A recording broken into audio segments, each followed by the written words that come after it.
call the meeting of the Healthy Communities and Environment Committee to order at 11 a.m.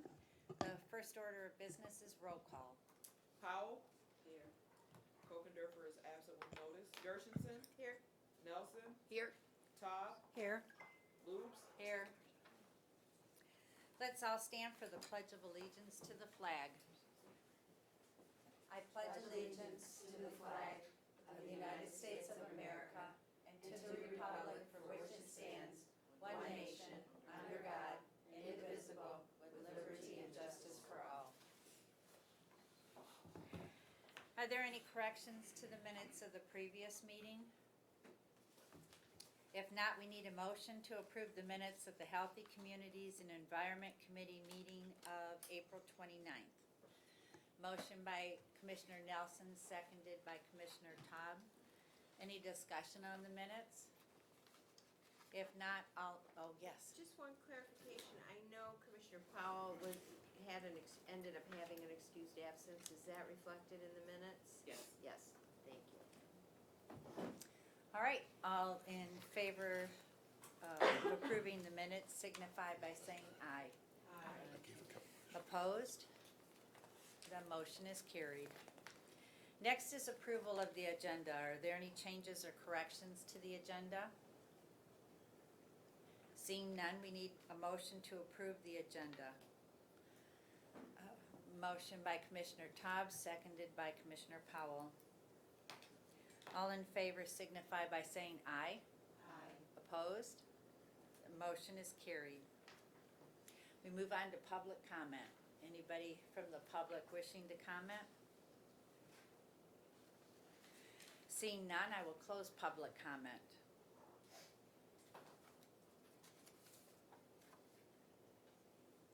My computer just went dark for lack of activity. All right, we have no communications today, so we will move on to the regular agenda. We have a presentation about septic on-site sewage disposal overview by the Health Division, and we have Tony Drotz here to speak to that. Okay. All right, thank you. Thank you. All right, I am going to discuss our on-site sewage program here in Oakland County. And if you have any questions while I'm going along, there's a lot of information here. Just please feel free, and we can stop and discuss that. Just a brief history. We have 11 articles to our sanitary code. Article 3 addresses on-site sewage disposal, and it was effective and first passed. It was adopted in 1956. There were 3 amendments after that in the 70s. One had to do with percolation times for sizing of systems.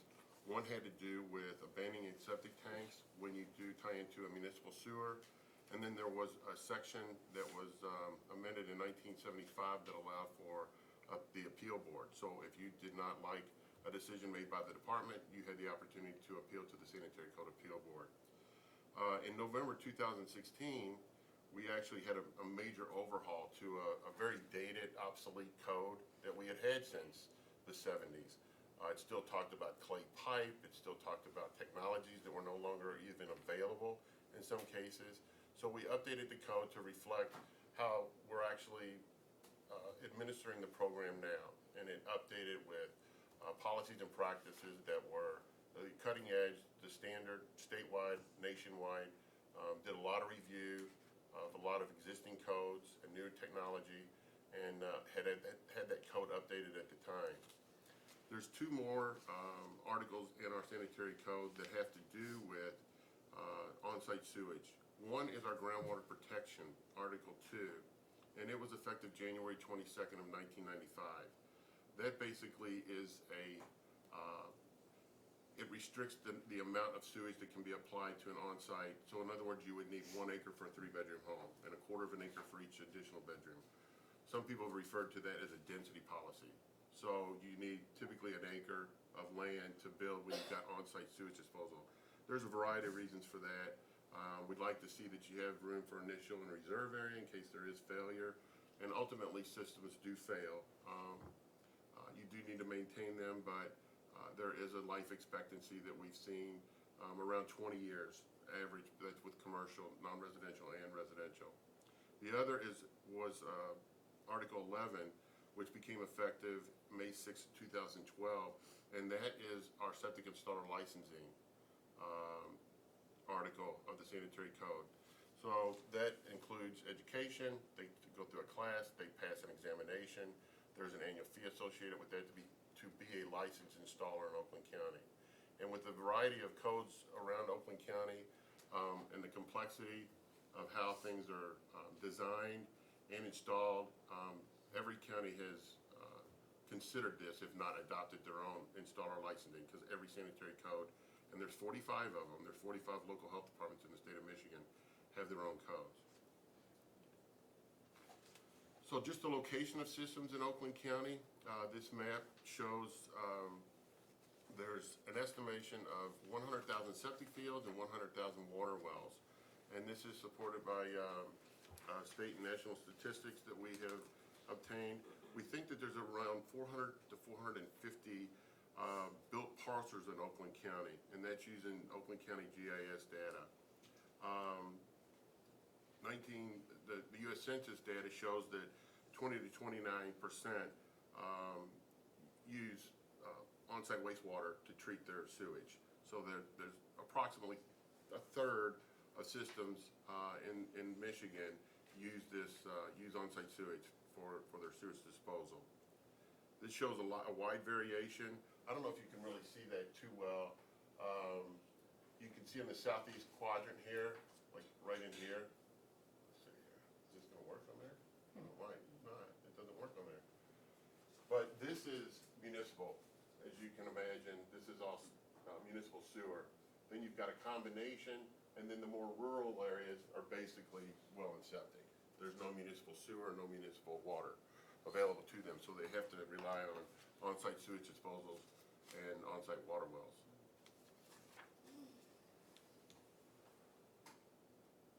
The north end.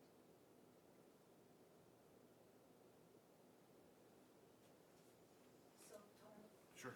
Can we ask questions? Yes. Okay, Tony, so the gold color are municipal water and sewer, and the kind of pinky color is what? All well and septic. There is no municipal sewer. Wait, pink says No, not the pink.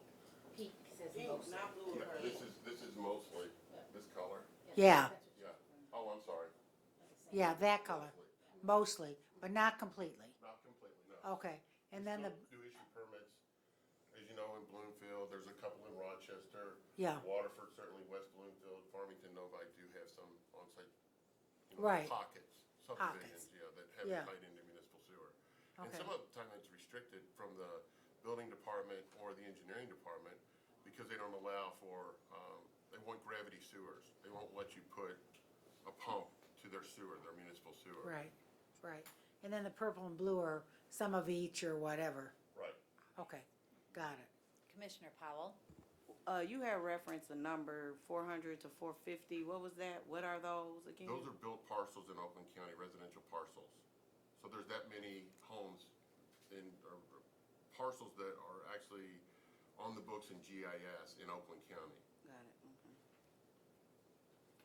We issued, in the last 3 years, we've issued 2,330 permits. It's an average of 776 per year. As you can see, most of those, just over 50, almost 54% of those were repair permits. And then I've broken it down a little bit further as well. For 2016, there were 783, 17, 746. And in 2018, there was 801 permits that were issued. This is a typical septic system. I just wanted, and if you weren't familiar with it, just to put that out there. Basically, you have a home, and then you have a septic tank where the water exits the home. It goes into the septic tank. There's a sludge layer that will settle on the bottom, and a scum layer will float on the top. And you've got what they call, there's an effluent filter and a baffle that goes down into the middle section where there's water. And that floats out into a final disposal field. And it could be a bed, it could be elevated, it could be trenches. And I've got pictures of a variety of different fields. And what we do with our code is we try to keep the bottom of that field above, at least 4 feet above the water table. so that you don't have a conduit between the sewage discharge and your water table where you could be drawing drinking water from, or they could also be a conduit right into surface water, you know, if you have a lake lot. So if the lake is, you know, if this slopes off and the lake elevation is here, you don't want your septic field leaching into your lake. I mean, you would be recreating in waters that would be maybe potentially full of sewage, so you don't want that. So section 4 of our code talks about unlawful sewage disposal, and we don't allow under any conditions sanitary sewage to be deposited on the ground surface, and we talked about that briefly before the meeting started. You know, we don't have, there's several definitions of failure that I'll get to. You can't construct, install, alter, repair, maintain any premise unless it's served by a sewage disposal system or sanitary sewer. So even to get a C of O for a house, a new house, or a repair, or an addition on something for an existing structure, you need to make sure that the sanitary sewer connection has been made and approved, or you gotta have approved on-site sewage disposal system. The operation of the failed system is something that we would evaluate. We would require a corrective action plan. We could either say that you need to connect to the sewer, you need to replace it, or you may need to vacate or discontinue occupancy of the property, depending on what it is. So for instance, if you had a sewage backup in a restaurant, we would not allow you to operate until you got that corrected. I'm sorry. So it's not that we're vacating and shutting a place down or making someone move out of their home, but it depends on what it is. There are alternatives. You could do a pump and haul until you can get it replaced. So in other words, a septic pumper would come and pump your tank on a frequency necessary for you to be able to live there or work there, and it not surface onto the ground. There are 4 definitions of failure, like I talked about. Discharge of sewage to the surface is the one that I think we were talking about earlier, that a lot of people recognize as, and try to correlate that with the 20 to 25% failure rate. Our code also says the inability of the on-site wastewater treatment system to accept sanitary sewage discharges at the rate being discharged. So an undersized system, let's say you need 1,000 square feet for it to accept the amount of water that you're generating, and you've only got 200 feet. It's not flowing at the applicable rate. And that could be true for a lot of these existing systems, or systems that were even before our sanitary code was approved, our first one. The discharge of sanitary sewage into the surface water or groundwater, so a straight pipe. You know, somebody that flushes the toilet, or somebody that has laundry waste, or maybe a pump in their basement in a utility sink, and they got a bathroom down there. They've just got a straight pipe right out to a stream, or right out to a. If we're aware of those, we have to make corrections. You know, up to and including enforcement, okay, through the prosecutor's office. The discharge of wastewater effluent, which does not comply with applicable effluent discharge standards. So we do allow alternative technologies, and we do allow certain types of systems that have to meet certain standards, and I'll get to that a little bit too as we get further into the presentation. But certain alternative treatment technologies have to meet certain effluent standards, and if they don't, that's considered a failure, and they would have to address that. Okay. Okay, how failures are reported to us. The majority of these replacements are due to property owners or business owners coming to the health division on their own, and they're self-reported. That's how we are aware of most of the failures. We investigate the complaints of failed systems. Complaints come from a variety of sources, including anonymous complaints. And if they ask to remain anonymous, or if they don't give us their name, we still will go out and follow up with those complaints. And not all failed system complaints are substantiated. So we had, in the last 5 years, we had 629 private sewage-related complaints. There were 17 community system complaints. 180 of those were non-residential or commercial. And 504 were residential complaints. During that same time, we issued 2,140 repair permits. So failure evaluation is part of the permitting process. It doesn't mean that every system gets replaced, because some of them aren't substantiated, some of them may need adjustments with their alternative technologies. There's a variety of reasons that we wouldn't follow up with enforcement. like I said, we had this many, 2,155 failed system evaluations over the past 5 years. And we do this as part of the state requires us to do this actually, as part of our minimum program requirements. The sanitarian that's in the field can select multiple causes of failure.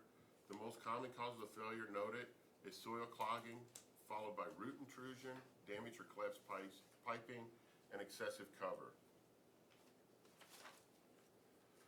So the locations of failures in Oakland County, as you would imagine, the southeast quadrant doesn't have those systems installed, so you're not gonna find them. There's heavy concentrations where you've got a heavier population in the communities that do rely on on-site sewage disposal and on-site water well for their service. The triangle are the non-residential, and the blue dots are the residential parcels. And unfortunately, so many of those areas are where our lakes are. Correct. That is correct. So permit required, just getting into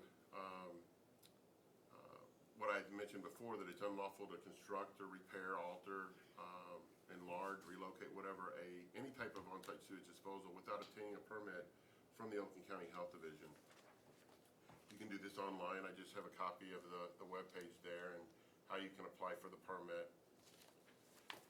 There's also a requirement, once we get the application in, we'll go out and do a soil evaluation. This typically involves a backhoe or an excavator, and we'll go down anywhere from 6 to 12 feet. 6 foot would be the minimum, and we would make sure that there's an adequate number of borings.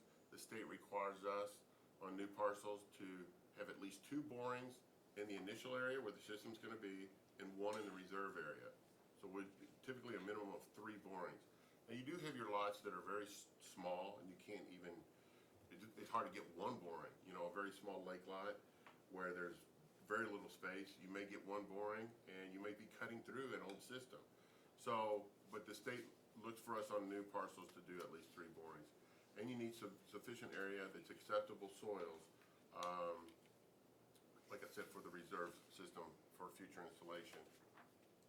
The permits issued when data obtained indicates that the requirements of Article 3 and applicable state statutes, rules, and criteria have been met. And those are good for 2 years. Applications are good for 1, and the permits are good for 2 years. Sometimes we do have situations where the Sanitary Code Appeal Board or the Circuit Court, if the Sanitary Code Appeal Board would uphold our denial, would issue the permit. In those cases, they'll have a total of 4 years from the time we issue the permit. So they get the 2 years, and then we can issue it 1 additional time. After a 4-year period, they would have to come back in front of the board or the Circuit Court. Applicants will be notified in writing and given the reasons for denial and their rights to an appeal if there's a denial of their permit application. And this is a copy, this is just what our permits look like. So it'll have on here exactly what you need, what kind of septic tank, what are the stipulations, is a replacement area, and these are all fields that are required through our minimum program requirements and our contractual obligations with the Department of Environmental Quality, which is called EGLE now. It's not DEQ, it's EGLE. So everybody's getting used to that. On this page, we have the different soil borings, because we'll tell you, if, let's say we dig 5 or 6 borings and we want you to put it over borings 4 and 6, we'll indicate that, and we'll indicate the soil structure on there. This is another page here that would show that. Then you get a drawing, and if it's borings over borings 1 and 3, you put it here. You need to maintain 50 feet from your well, and all this is through our GIS viewer, and all of this goes with the permit. So the installer, the engineer, and the owner applicant should be crystal clear on exactly what we're talking about and where it should be. The location of sewage systems from any septic tank shall be discharged in a soil absorption system beneath the surface of the ground. And it should not be in any driveway, parking area, paved surface, under a swimming pool, under stockpiled soil. You can't build a building over the top of it. It needs to breathe, it needs to evaporate as part of the process when we're removing some of the waste. There are a number of inspections that are also included throughout this process. Once we issue the permit, if you have to dig down, this would be a bed system. So before they would fill this with sand, potentially, let's say you have clay soils, when you dig down and you gotta cut out maybe 6 feet of it, you might backfill it with 3 or 4 feet of sand, and then your stone. Before you do that backfilling, we have a mid-cut. So after you remove unacceptable soils, we would have our sanitarians go out and verify that the installer or the engineer, or the installer has cut down to where the engineer or we have indicated where the system had to be and the soils had to be cut to.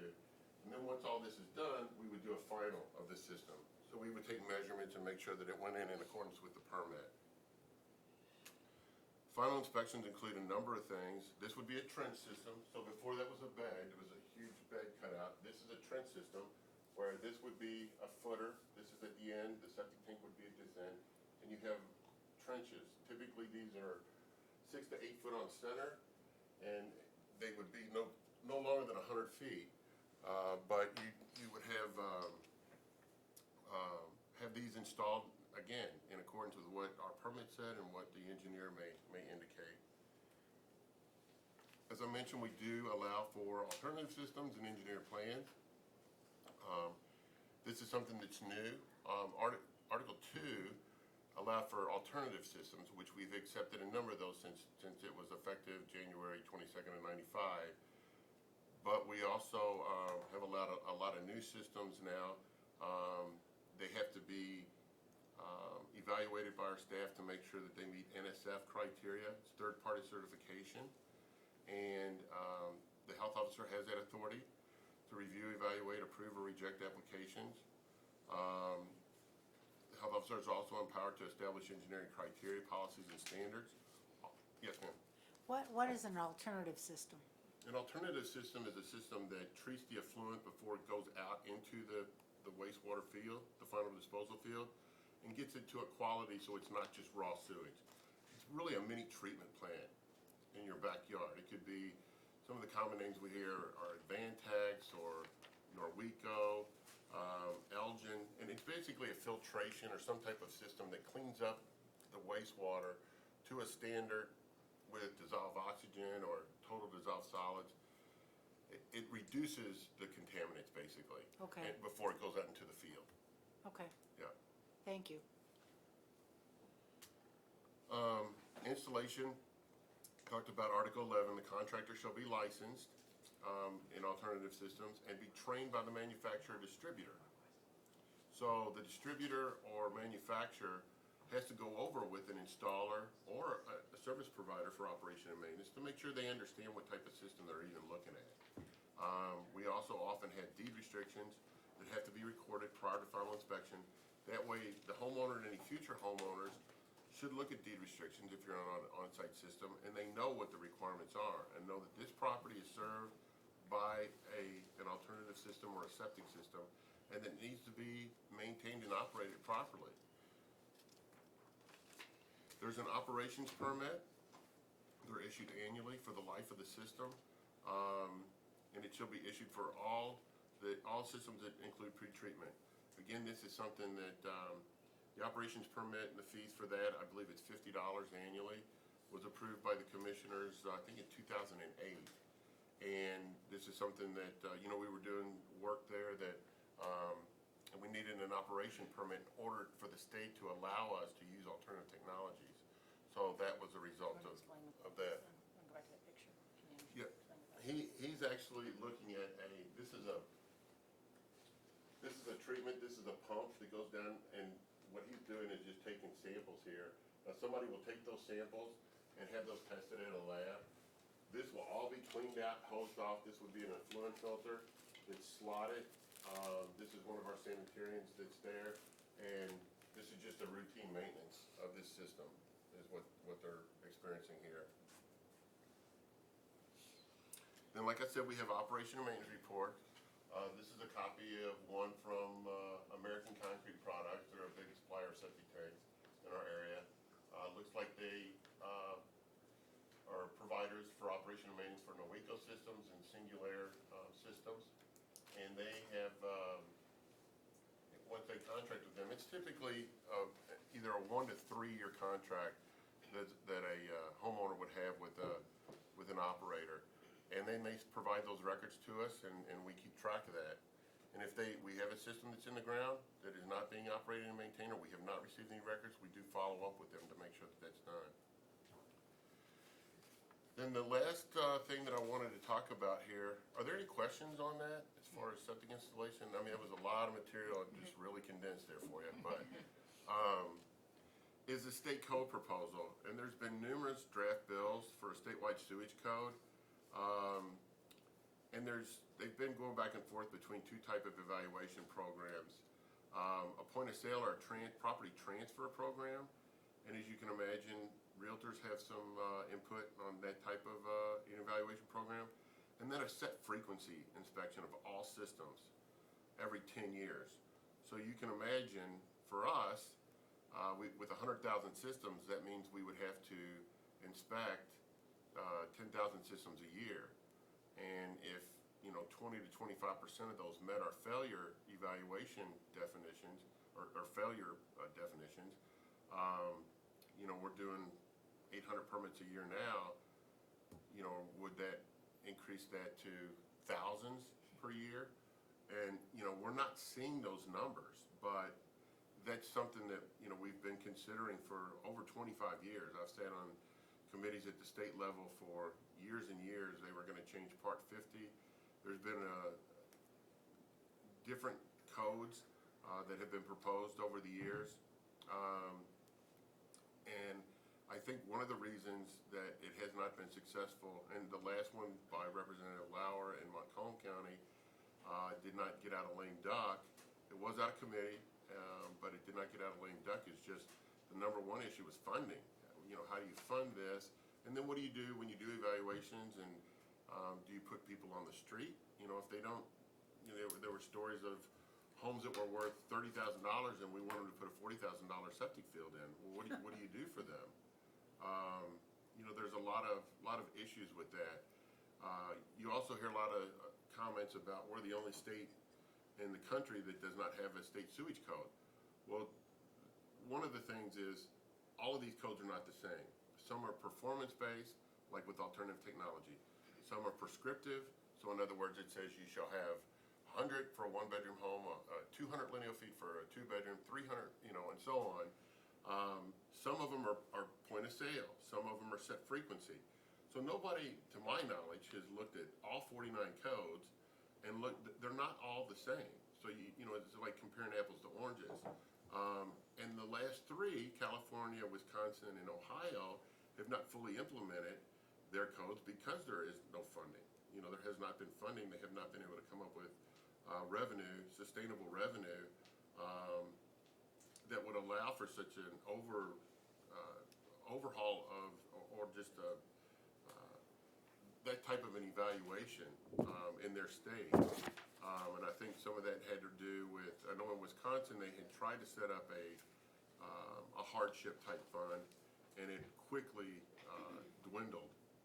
That was one of the big issues. These are just things that we've considered over the years, and I don't know that they've ever been addressed fully to everybody. Obviously, there hasn't been a code passed or adopted statewide, so. Commissioner Gershenson? Yeah, thank you. Very informative. This is a lot of new knowledge for a lot of us. But my question is, what is the goal here? The reason that we called for this update is because we've gotten a lot of letters from residents, or you learned at some of the conferences. What is it that you think we I've need? had contact with residents reporting that there is not a septic code in Oakland County and needs to be a uniform code. So there is not a septic code in Oakland County. Yeah, that's what I was just explaining. It's Article 3 of our sanitary code, and Article 2 and Article 11 all address sewage. Regular inspections, thank you. Oh, regular I don't inspection. have septics in my area that I Okay. represent, so this is looking at all of Oakland So County, there's so no I'm one of the septic codes to uninformed. mandate regular inspections. Yes, And then one of the reasons is because there's no money to employ the inspectors. I think there's more than that. I Yeah, mean, it's that's very just one complex, small yeah. piece of it. So, And would this code be a county code, or would it be a state code? Well, there's been proposals for a state code, and then I'm hearing now there's talk of a code potentially at the county level, but the reason, there are local jurisdictions that have, inspection programs. We haven't had one, but they're for real estate transfers. So when you go to sell your house, and then there's money that has to be put, in escrow, and, there's a lot, and some of them include wells and septics. Some of them are just wells and not septics. There's numerous ways that you can go about doing this type of a program. Gonna take it. Very complex Explain. though. Commissioner Nelson? So as we previously kind of just shared, Yeah. here last week, a fellow commissioner and myself went to the annual watershed conference. And through some of the breakout sessions they had, they talked about septic inspections and septic codes. And through that, we learned that 13 out of the 83 counties here in Michigan presently have established septic code inspections. But as we discussed as well, a lot of those have attached the point of sale inspections, which really at the end of the day, it's better than nothing. But what we do know is really that's not going to solve the problem. So, the other piece that we had learned that, given that 50% of, I wrote it down, so I'm not gonna misquote it, 50% of our state gets its water from groundwater, which is the biggest concern, because especially within this region, with all the lakes and rivers and streams, we have got to start protecting, our most precious, assets and resources, not just today, but into our future. So, the discussion at that conference did come back to, well, right now, because there isn't a statewide inspection as far as regulations and things like that counties are taking it upon themselves. However, they also did discuss and share that it's a lot of money, and it's, the oversight of it is left to the patchwork of the counties, but with the lack of money and funding, it makes it very difficult. I think you gave a really great example of, you have a house that's $30,000, but has a septic system that needs $40,000 of repair. What do they do? But I definitely think it's something here in Oakland County that we could do better with, for sure. We might not have all the answers right now, but I think having these conversations is important. Thank you. Thank you. Yes. I think Oakley, I think our septic program is probably one of the strongest in the state. So you hear, I just got off a call from my fellow health officers, and they may have codes that are maybe not enforced as well as they should. And that becomes a problem, obviously, for, individuals in homes that do have failing systems, and maybe it's not enforced. And so I think that's something that happens we're on point here in Oakland County. When we have issues here, we address them immediately. And that's why when we get a complaint that someone smells sewage, we are out there, pretty much immediately to try to identify if there's a problem. We do dye tests and systems. Our sanitarians go above and beyond to see if that is, a failing system. And I think if we have more systems that are failing, I think we would get more complaints.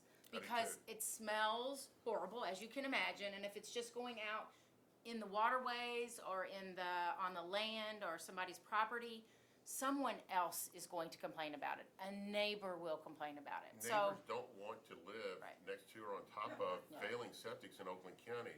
And a lot of the counties that have sponsors in some of these bills live in rural areas where there's large tracts of land that may border surface waterways, whether it's flowing or, a lake, and they're not there. Maybe they don't see it. And like Leanne said, we've been commended by the state during our accreditation process of, we've kind of set the bar in Oakland County. We're very proud of that. And we go out and we respond to these complaints almost immediately.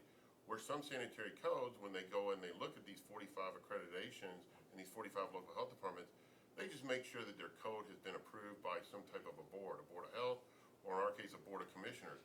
They don't look at the detail in the code. They'd be quick to point out that a lot of these codes don't have the strength, or the language that they need to actually go in and address these issues like we do in Oakland County. So when we do have something that we do recognize and can identify and actually capture some physical evidence, like Leanne said, with the dye test or with a sample, or we actually physically see it with the pumping. You pump out your tank, and the water's coming from the field back into the tank. Well, obviously that field's saturated, and water's not gonna take water, it's gonna take the path of least resistance and come back into the tank. We do all that. A lot of counties don't. They struggle just staffing their health departments with enough people just maybe do septic finals and restaurant inspections. You know, I think we do a very good job here in Oakland County to address these issues when they come up. And like Leanne said, the neighbors will let us know if there's a problem. They just don't go unnoticed. Commissioner Gershenson? Okay, so I think we're doing a great job in Oakland County. Given that, are we looking at some sort of action? Are we looking at some sort of group to study how we can do better, or how we can, I'm just not clear. Are we just gonna receive and file, or are we gonna take an action? We're gonna receive and file this report. I also wanna hear from Mr. Ward about the update on the last information, because this topic was explored a few years ago. I remember, and it was received and filed. So that's kind of what I'm saying. Are we gonna try to do something here? Are we gonna take an action, try to make it stronger, or are we just, The ultimate goal is to gather the information and then see what we can do best for Oakland County Okay. residents. Yeah, if I could just, Commissioner Todd? I might also add, you mentioned it just briefly in the beginning, but I know that even my little lake, okay, which is really 80 acres that meanders through a subdivision, was tested. So you test lakes annually, and you have literally shut down beaches in this county because they were unsafe for people to, until the tests come back, and you didn't, I don't think there was enough, I mean, a lot of people, most of us are concerned about, well, as you said, the smell test, that's real easy. If you live where we live on, you know, if there are septics, but the other part is safe, not only the safe drinking water, but the safe swimming water, and maintaining the value of our lakes and making sure they're clean. And you do that testing. How do you do that? We do it every year. We have a number of beaches. We have students that come in and do the test. They're trained to do that. The board supported us getting new equipment with the lab, with DEQ, the qPCR, which is a test that we can actually look and identify the exact, it's microbial source tracking is what it's called. So if somebody says that, oh yeah, you've got a septic field that's dumping here, we can take the sample and we can tell you if it's human waste or if it's from a goose or if it's from a cow. So if somebody says it's human waste and our tests show that it's from geese that are on the beach, we could identify that. That'll be new this Yeah, year. That's There'll new be a this year, source collecting yeah, type. which is amazing to And me. the EPA is actually changing their rules across the nation based on Oakland County data. We did more of these samples than anybody in the last 3 years. Our lab has worked and our sanitarians have worked to collect thousands of samples for them to actually change the EPA rules. I think that just got out of their committee in Cincinnati, and it's going to DC for a policy change on how we actually evaluate systems. So we would be able to shut down beaches on that data alone. We wouldn't have to, we'd have to change our beach law at the state level. But yeah, it's just amazing technology. It's been around for a little while, but we're fortunate enough to have it here in Oakland County. The DEQ and the EPA really recognize that and support that. Commissioner Powell? Going back to what Commissioner Gershenson was asking, so if it's something for us to look at, have you all ever submitted like the financial side of things in regards to, if possible, future-wise, we were to have inspectors available to assist with a task or whatever is on the table, and it's such, like, is that something we can request, just to see the numbers, what it would look like? We're working on that right now, and so Okay. I know Tony's been working with his team to try to put something together. If we did 10,000 inspections a year, what would that look like? What kind Right. of staffing would we need? Yeah, what kind of buildings would we need? Yeah, just what so would that we'll look have like? So- something, even though I know this is a receiving file, it'd just be good to look at it from a financial standpoint to see what that looked like, you know? Okay, thank you. Would that come to us, or that would go to finance, or? I'm not sure. Yeah, Kathy just asked us, or Okay. Tony's team to start putting that together, so I'm not sure who that would go to, yes. Okay. Well, I think we would have some, look at it, right? Okay, thank you. here, yeah, we come here. Okay. Commissioner Nelson? Just to clarify, when we were discussing the taking the samples and figuring out whether it's human waste, geese, things like that, in the past, are you able to pull up, so let's say a specific beach, let's say it got closed due to higher levels of E. coli. Could you attach to that report of discovering that that beach has been closed due to the high levels of E. coli? Is it attached to let people know, well, what caused that level? Was it geese poop? Was it human waste? Are you able to distinguish between what waste caused that specific beach to be closed? That's the idea. In the future, we So will in be the able to do future, that. okay, Yeah, so in the we're not past, there we yet. haven't Yeah. necessarily done that, but that's where we're moving then in the future? Yes, Correct. and the EPA has not approved that standard for us to use it that way. I see. So once they do that, the next step would be, the state would have to change the beach law, which is in the public health code, and then we can move forward with it. But, I mean, just that we're this far is just amazing. I mean, it's, what this can do is, I appreciate that. yeah. I mean, it could definitely identify that this isn't human waste. This is just, you had a flock of geese and you had a wet weather event, a heavy rain, and the winds, I mean, you've seen the foam maybe that would come on the east side of a lake or whatever, and it could just be that, and it has nothing to do with the leaking septic tank, especially when the area is all in municipal sewers. Where would it be That's coming from? important information Yeah. To be able to see that separation of really what is causing Right. the levels. Mr. Ward? I just would like to give you a brief update because the board did look at this issue last session.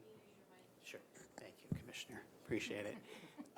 Yes, the board did look at this issue last session, and actually the genesis of this was probably the largest amount of constituent communication I think we've ever received. I would say we probably got at least 4,000 handwritten letters from constituents back in the district as a result of Clean Water Action going out there, knocking on doors, and asking people to write those letters out. So the commissioners started a study group chaired by Commissioner Hoffman. Commissioner Taub was on it, I believe, and Commissioner Woodward was on it. And the study group did a lot of work. We heard this presentation. Tony was good enough to spend quite a bit of time with us, and Leanne as well, and Kathy Forsley. We looked at the situation, I think, at Southfield as well, years ago, and some of the problems they had had with implementing, I think, a court-ordered issue with their septics. West Bloomfield's point-of-sale ordinance as well. But we also brought in Clean Water Action as well, so maybe that's a thought if you want to hear both sides of this issue. And then we brought in the Greater Metropolitan Association of Realtors, we brought in the North Oakland Realtors Association, we brought in appraisers, septic haulers, we brought in all the different sides to hear all different sides of the issue. But in fairness to the group, it didn't just end. What the group came to a conclusion on after talking to all these people was this legislation, the statewide septic code. There tended to be, other than I think the health department, a general consensus of support for that legislation. And that legislation seemed to be getting tremendous momentum in terms of, from Lansing's point of view, all the associations, the realtors, the business groups, agricultural groups, and the environmental groups all supported it. And it looked like it was going to actually pass in the lame duck of the last session, and it didn't. And so that was where our study group kind of ended its work. And so, you know, we've had a pretty busy first couple of months of this session, and we hadn't gotten to this one yet. So I was glad to hear from our chair bringing this issue back up again. It's an opportunity for us to get back to it. We never did get a chance to get a final answer back to those several thousand people that we committed to with a letter that we would get them a final result on it. So certainly welcome the opportunity to support you as a staff with whatever you'd like to do with it. But those are just some thoughts on where we were and some of the things that the committee looked at. I know Commissioner Taub was there herself, so she could perhaps provide her perspective on it. Commissioner Todd? Yeah, I think the whole thing, basically for both state and or county, is who's gonna pay for this? And you know, as you mentioned, you have a house worth $30,000, $40,000, $50,000, and they're modest homes, and they're in the western and northern part where we have septics, okay, and wells, they just don't have the money to do it, although I will tell you, most people are pretty diligent. And if you drive, I mean, you drive through areas and you ever smell anything that doesn't smell quite right. I mean, if you live there, you don't want to live next to a seeping, oh, I can't think of it. We all know that. So I think it, for everyone, I think that I received a letter from, and I think I hit the jackpot because I got the most letters of anyone. Hundreds, okay, of letters. They were all people on city water and city sewers that lived in Bloomfield Township or the Birmingham area. So their concerns were primarily not for themselves, but maybe for their lakefront property, which I understand. I know that many of our lakes still, in fact, one that you live on, Marcia, there are still septics on your lake, and we know that. I have one in mine. I know that. And believe me, I drive around and sniff every now and again, especially in good weather. Well, I'm sorry, because it's been since 1974 when sewers went in to my community, and this man doesn't want to give it up, although he could, attach to the sewer line. That's the other problem we have, because not only do we have septics in the outlying areas or areas not, but in addition to that, in order to put sewers in, folks, it takes a whole municipality. You just can't point to Leanne and say, put a sewer in there, Leanne. You've got a failing septic. There are no sewers out there.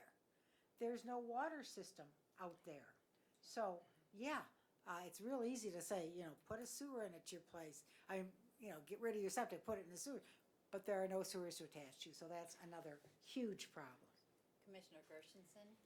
Yeah, I do recognize that I've been a riparian owner my whole life, so I really recognize this problem. And I think that eventually maybe we could look at some sort of tri-party funding where we would help the homeowner, the city, or the community, and we could, if we need to start looking at some solutions eventually after you get all the data you want, or if you want to reinstitute the committee or whatever you want. I think there are options on the table to try to help the homeowner remedy before they sell. But thank you. I think the report you're working on would be valuable because we need to know what money we're talking about also Yeah. before we make any more decisions. A sewer, Yes. you're talking about $30,000 to $50,000 per home. And that's a lot of taxpayers' dollars going in there. So, we're not talking about $10,000 or $15,000 or 20, even 25 to put an engineered field in, which is what engineered fields usually cost, about 25,000. Then they can go back up to about 50, depending on where you're at. In Bloomfield Township, in Soden Lake, an engineered field is $50,000. I'm not gonna help somebody for 50, they're gonna have to, where there are sewers available, they don't wanna tie in, they'd rather spend $50,000 on an engineered. Sure, So, yeah. I get it. It is complicated, but there are also special assessment districts that do allow homeowners to take 10 years to pay off something. I mean, there are alternatives out there that we can look at once we get your data. Yes. And so just to follow up, it's not that we're against a state code. We were just really against the way it was written at that time. Just to be fair, because a lot of reasons. Funding was one of them. It may not be as strong as the code that we have here at the Health Division. And so once they write a state code, our county code is kind of gone. I mean, they kind of dictate what. That was a big, the preemption was Preemption, huge yeah. with the counties that had a point of sale program. They didn't want their codes not to be valid. They could have been more stringent. But, the preemption was something that, the different representatives and senators that have introduced things over the years, they wanted a state code. They wanted it uniform and consistent, and preemption was always a sticking point, even for those that really supported it. I don't know. It's very complicated, very complicated. It sounds complicated. The least we can do is give an answer to our residents for better or worse, whatever we decide to move forward with. Yes. Another thing, just to add on to what was just said about the SADs, the special assessment districts, when you get a number of residents that have been in compliance and put a $30,000 system in, it's hard to get them to sign off on an SAD to then, do another $10,000 tap-in fee and assessment, and then have a sewer bill every month after they've just spent that money. And a lot of the communities that we've tried to go and get funding from the Farmers Home, with Water Resources Commissioner's Office, and trying to get, a municipal treatment plan for a smaller community, some of these commercial systems cost hundreds of thousands of dollars. So you get a few of those along a corridor, and you're not gonna get support to run a municipal sewer there. I mean, they've already spent their money, and they're not gonna now want to be mandated to tie into a municipal sewer after they spent hundreds of thousands of dollars, keep their restaurant open, or keep their office building occupied. So there's just a lot of things to consider that have been sticking points, in the past, and trying to get something that everybody could agree on. And it goes, funding, like I said, is just such a huge issue. But in Oakland County, I think we're doing a pretty good job of that. I know I just talked to other directors around the state, the other 45 local health departments, or 44, and, that's what they have a real problem with. They just don't have a strong enough code, and they're in rural areas where, they don't even know the problem exists in many cases. So. All right, thank you. Sure. Any more questions or comments? Yeah, I just wanted to make one comment. That's the other thing we forget here. We're pretty much all occupied in Oakland County, pretty much all built out. But the rural counties are entirely different, and they don't have the funds we have. So that's why I think we're better off with our own health department putting things out rather than the state, which would be more heavily rural. Do you understand what I mean? When you can't ask a county like Alger County in the Upper Peninsula with 9,000 people in it to put in a county sewer system. That's not possible. They can't even afford a jail. I mean, they just put a jail in, but they rent out space. So that's what I'm saying. They don't have the funds. They simply don't. And to say that everybody else got to have sewers in the state, we can't do that. So that's why we may well be better off with our local, whatever we decide to do through the health department, as relying on the rural areas, because they don't have two nickels to rub together. So. Thank you. Commissioner Nelson? Just really quick, kind of going off of that, I think another big thing that as we move into the future, it's taking a look at, I think a basic statewide septic system would help with moving forward, how treatment systems are designed and built and installed and maintained long-term. So I get that there's a lot of things right now we need to fix and repair, but also too, I think that as we look into the future, setting those standards too for anything in the future that's being built is gonna be a significant assistance. Do they have state I'm sorry.